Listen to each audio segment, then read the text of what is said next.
O nosso Engels brasileiro vai falar os possíveis impactos do tarifaço do Trump. E se o Eduardo Moreira fala, eu geralmente acredito porque ele é um cara que acerta muito, ao contrário de todos os outros economistas. Então, curioso, curioso para ver o que ele vai falar. Curta, compartilha, se inscreva, nos ajude aqui, me ajuda a crescer.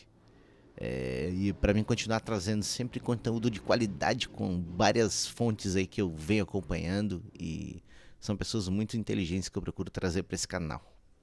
Aí essa questão do tarifaço. Tem uma questão comercial, tem uma questão política, sim, né? Tem uma questão, até, na minha O opinião, do Trump, Trump tá passando por um momento péssimo com o Trump ele manteve os 50%, mas ele pegou e tirou 700 produtos da cesta de produtos, né? Então, tipo, ele deu uma regada, né? Tipo, tirou suco de laranja, tirou um monte de coisa, os produtos da Embraer e tal. Então, tipo, ele deu uma regada legal. essa questão do Epstein lá nos Estados Unidos e ter que buscar outras coisas, né, que chamem a atenção. Então, o que acontece, Vivi? Isso que o Trump fez, né, obviamente, é muito ruim para o Brasil, mas a gente tem que colocar número nas coisas, né? Porque o que muitas pessoas imaginam é o seguinte: o Brasil era zero o imposto, foi para 50%, acabou o Brasil. E aí vamos lá, vamos colocar várias coisas para ponderar essa história. Será que o homem não lê? Olha ali. Em primeiro lugar, é o seguinte: tudo que o Brasil exporta não é para os Estados Unidos. Os Estados Unidos sequer é o nosso maior parceiro comercial, para quem a gente mais exporta. Então, esse é o primeiro ponto, né? Quem a gente mais exporta ali como país é a China, não são os Estados Unidos. Então, esse é o primeiro ponto. Segundo ponto, o seguinte: a tarifa ela era de 10% a partir de abril, né? Depois do Trump. Ela era de 10% para todos os produtos e existem as tarifas setoriais para setores como automobilística, etc., que já eram tarifas um pouco maiores e que continuam as mesmas agora, tá? Então, a tarifa antes dessa questão do Trump subir para 50%, ali Cara, eu assim, ó, não assisto muita Globo, não assisto muita Globo News, mas eu tenho certeza que eles não falaram quase nada sobre essa questão aí, ó, sobre como eles largaram como se tudo fosse taxado em 50% e antes nada era taxado. Olha aí, ó, informação. a tarifação desses produtos, ela era em torno. Cada setor tem sua tarifação, por exemplo. Eu sei que os Estados Unidos taxa muito os carros elétricos para poder dar competitividade para os carros do Elon Musk, porque os chineses lá conseguem fazer os seus carros elétricos com muito mais qualidade e preço muito melhor, né? Enquanto os do Elon Musk são caros e ruins. Só que daí para poder dar competitividade, para vender os produtos das empresas estadunidenses, eles taxam que vem de fora para o preço ficar competitivo e assim não quebrar a empresa do Elon Musk. A tarifa média ponderada em torno, ordem de grandeza, em torno de 15%. Quando o Trump eleva essa tarifa para 50%, tá? E aí depois dessa negociação, ele reduz de volta para 10% de vários produtos, como por exemplo minério de ferro, como por exemplo laranja, como por exemplo petróleo e um monte de outras coisas que são essenciais, né, para os Estados Unidos. A questão dos aviões, de peças, de aviões, etc. Quando ele faz isso, você passa a ter, aqui no Brasil, três grandes grupos. Os que ficaram isentos dessa tarifa de 50%, que são aqueles que continuam com os 10%, os que têm as tarifas setoriais, né, que ali em torno de 20 e poucos por cento, depende exatamente de qual setor que a gente está falando, e os que continuaram com 50%. Mais de 40% do volume que a gente exporta para os Estados Unidos deixou de ser tarifado 50% nessa negociação. Olha, mais de 40% não foi tarifado em 50%. Olha aí, ó. Quase a metade do que o Brasil exporta para os Estados Unidos não está sofrendo essa taxa de 50%. Isso não é um arrego? É um arrego. Negociação.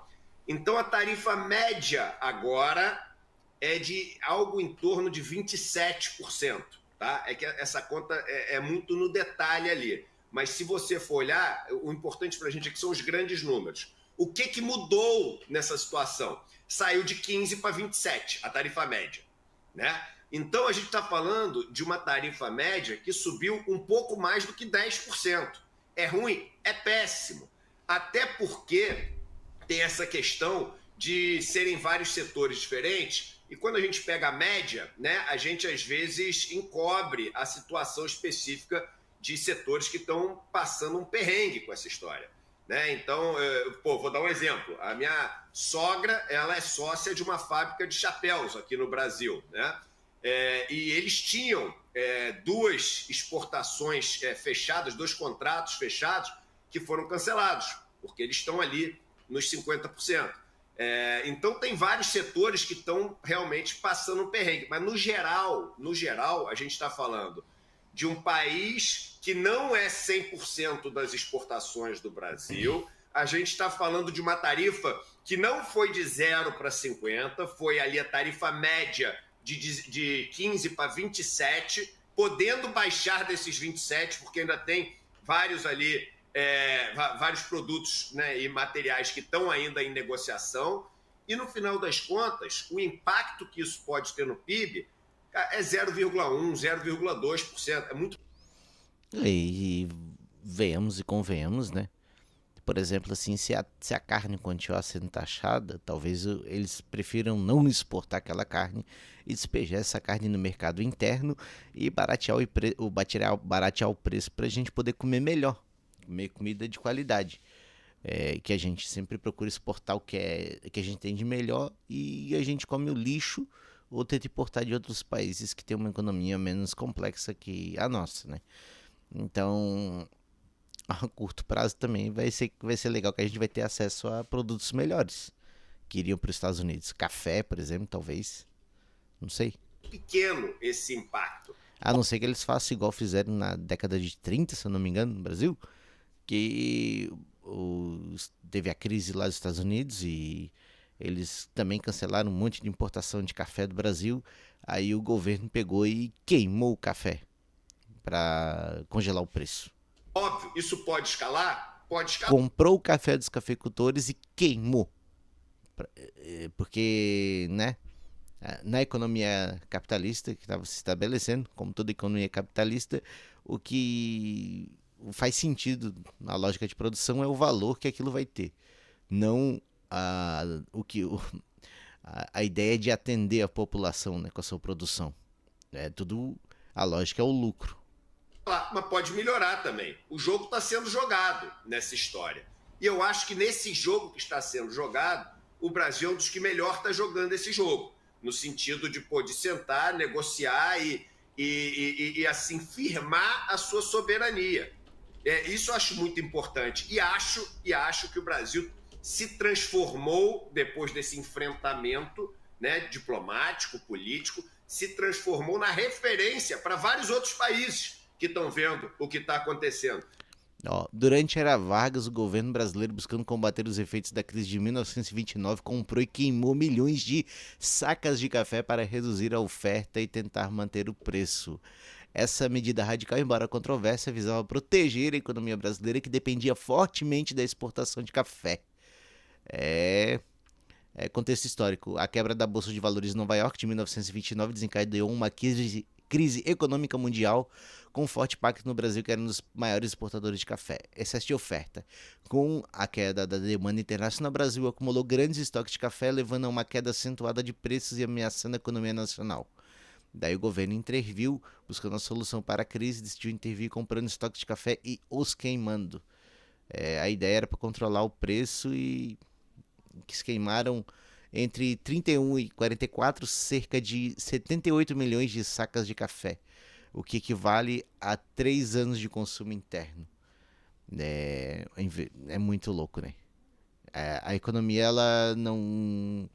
No capitalismo, ele não serve para atender as necessidades do povo, né? Serve a atender as necessidades dos grupos que controlam o poder econômico daquele país e tal, né? E isso é poderoso para o Brasil também. Isso é soft power para o Brasil também.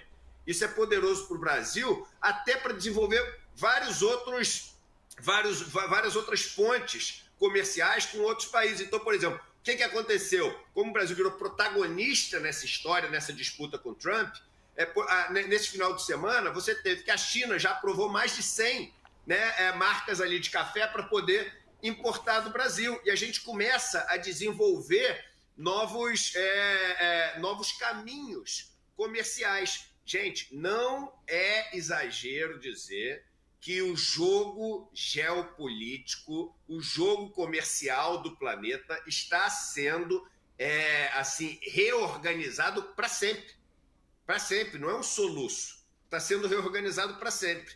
E eu acho que isso é o que a gente tem que ter principalmente na cabeça. Já que está sendo reorganizado, como é que a gente vai sair do outro lado do rio? Porque não é necessariamente que a gente vai sair pior do outro lado do rio. Pode ser que depois de passar um perrengue inicial, agora, a gente vá ter vários produtos que eram só exportados para fora que vão começar a ser vendidos no mercado interno. Pode ser que vários preços caiam aqui no Brasil, porque as pessoas que só vendiam lá para fora vão ter que vender aqui para o mercado interno. Pode ser que a nossa pauta de exportação fique mais diversificada ainda. Nossos parceiros, que a gente, enfim, exportava pouco, passem a exportar mais. Pode ser que o Brasil saia mais forte dessa travessia do que entrou. E mais importante do que tudo, menos dependente dos Estados Unidos, né? Que, enfim, sempre frearam aqui o nosso desenvolvimento e apoiaram os golpes que a gente teve aqui no Brasil. Então, eu acho que o jogo está sendo jogado e a gente tem que estar atento a isso. Cara, baita vídeo, bem explicadinho, bem didático. Convido a todos a curtir, compartilhar, se inscrever, fazer aquilo que você já sabe. Ajuda muito o canal. E também acompanhar o ICL, que é informação de qualidade e tal. Eles procuram manter uma certa independência em vários aspectos do governo e tentam trazer informação de qualidade. É isso aí. Até o próximo vídeo.